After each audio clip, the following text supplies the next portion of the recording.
своей стране находимся. Мы находимся в своей стране. У нас демократическая страна.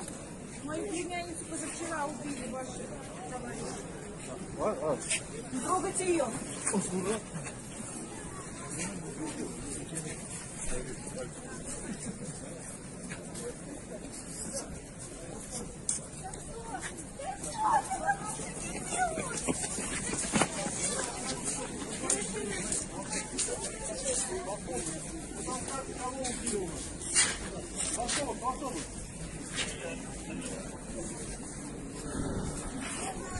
Так, расходитесь, держите, расходитесь.